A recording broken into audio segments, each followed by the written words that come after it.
Assalamualaikum warahmatullahi wabarakatuh. Perkenalkan, nama saya Tasya Salsabila Agustin dari Prodi PHI kelas A2 NIM 241101010050. Di sini saya akan melaksanakan tugas yang diberikan oleh Ibu Karyatus Sofa Alawiyah SPD MPD yang sedang mengampu mata kuliah studi Al-Quran dan tafsir Tanjawi.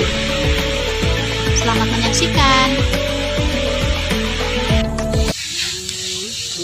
Baik, di sini saya akan mempresentasikan sebuah buku tafsir yang berasal dari web Pustaka Lajnah, yang dimana web ini merupakan milik Kemenmat. Di sini saya akan mempresentasikan buku yang berjudul Makanan dan Minuman dalam Perspektif Al-Quran dan Sains.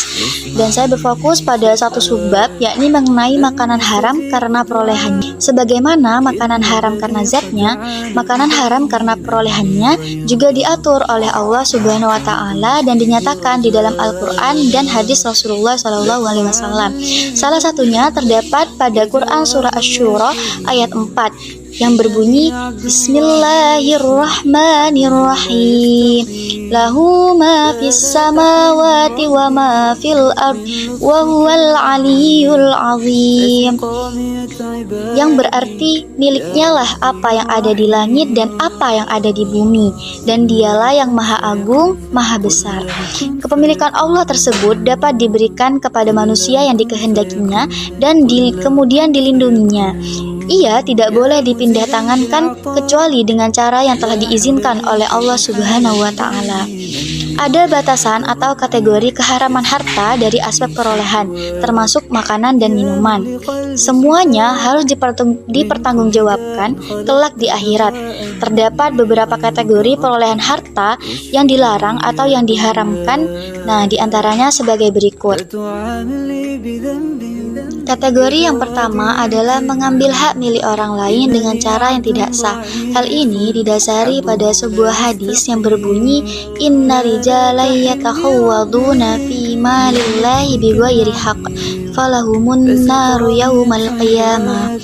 Riwayat Bukhari an Khawlatil al-Ansariyah, yang berarti sesungguhnya ada beberapa orang yang mempergunakan harta Allah atau harta yang telah menjadi hak kaum muslim lainnya dengan tidak benar, maka nerakalah yang akan mereka dapatkan pada hari kiamat nanti.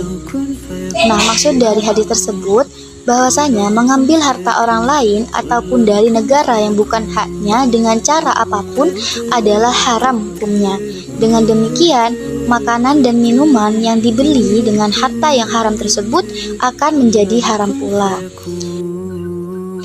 Selanjutnya adalah kategori kedua, yakni riba. Riba memiliki artian yakni membungakan uang. Bahkan riba termasuk dalam salah satu cara yang diharamkan oleh Allah dalam memperoleh kekayaan.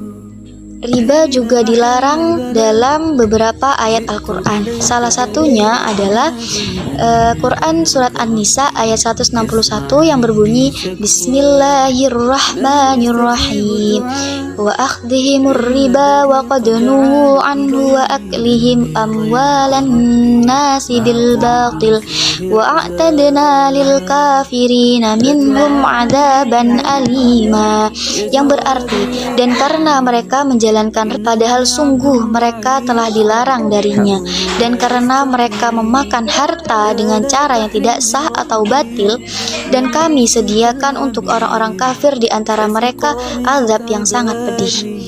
Islam melarang riba karena dalam riba tersebut terdapat sebuah kezaliman, bahkan pemerasan. Kenapa tidak?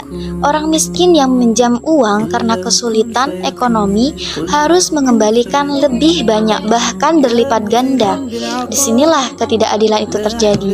Si miskin bukannya tertolong malah makin menderita, sedangkan si kaya yang meminjamkan uang semakin kaya tanpa usaha.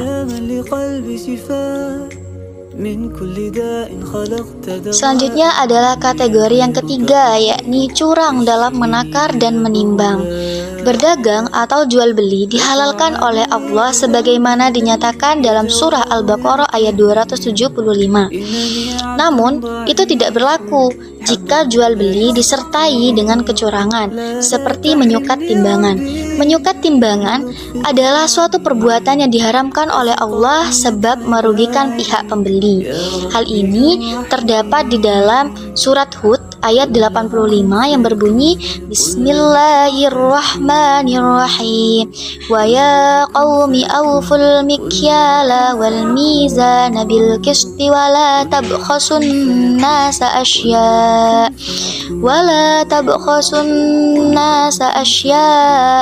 wa la ta'saw fil ardi mufsidin, yang berarti, dan wahai kaumku, penuhilah takaran dan timbangan dengan adil, dan janganlah kamu merugikan manusia terhadap hak-hak mereka, dan jangan kamu membuat kejahatan di bumi dengan berbuat kerusakan. Ayat tersebut mengajarkan kepada kita kejujuran dalam berdagang, khususnya dalam menakar ukuran volume dan menimbang ukuran berat. Kecurangan dalam keduanya adalah kejahatan yang merugikan pihak lain, yang berarti perolehan harta dengan cara demikian diharamkan oleh Allah Subhanahu wa Ta'ala. Selanjutnya adalah kategori yang keempat, yakni tentang judi. Harta yang diperoleh dari judi adalah haram dan disandingkan oleh Al-Quran dengan keharaman alkohol. Allah berfirman dalam surah Al-Baqarah ayat 219, yakni yang berbunyi Bismillahirrahmanirrahim.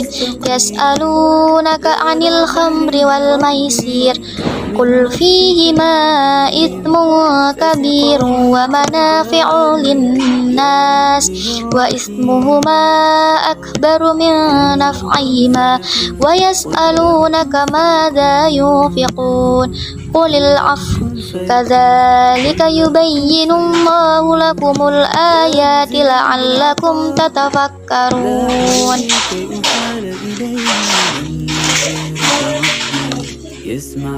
Nah, ayat tersebut memiliki arti, yakni mereka menanyakan kepadamu Muhammad tentang khamar dan judi. Katakanlah, pada keduanya terdapat dosa besar dan berapa manfaat bagi manusia, tetapi dosanya lebih besar daripada manfaatnya. Dan mereka menanyakan kepadamu tentang apa yang harus mereka infakkan. Katakanlah, kelebihan dari apa yang diperlukan.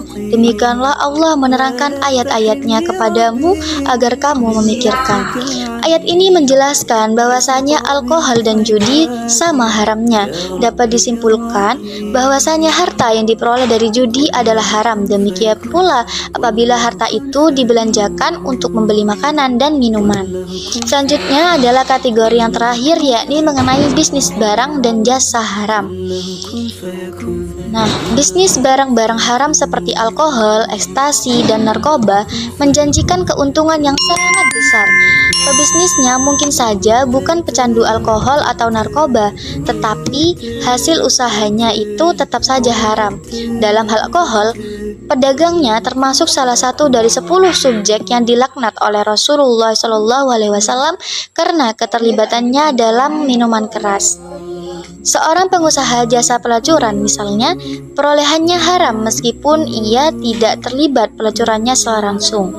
Penghasilan seorang dokter praktik pada dasarnya adalah halal, tetapi bisa menjadi haram apabila itu ia peroleh dari praktik aborsi yang dilarang.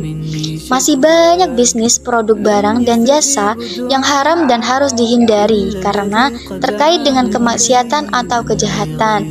Dalam sebuah hadis Rasulullah bersabda, yakni ayyumalah min nabat min haram ayyumilah min nabatah min haramin fannaru aula bihi, riwayah Al-Baihaqi dari Abu Bakar, yang berarti daging apapun yang tumbuh dari makanan atau minuman yang haram, maka nerakalah yang paling pantas baginya. Baiklah, sekian dari penjelasan saya mengenai buku tafsir yang berjudul Makanan dan Minuman dari Perspektif Al-Quran dan Sains, yang berfokus pada satu subbab, yakni dari cara memperolehnya. Sekian dari saya, mohon maaf apabila terdapat kekurangan. Wassalamualaikum warahmatullahi wabarakatuh.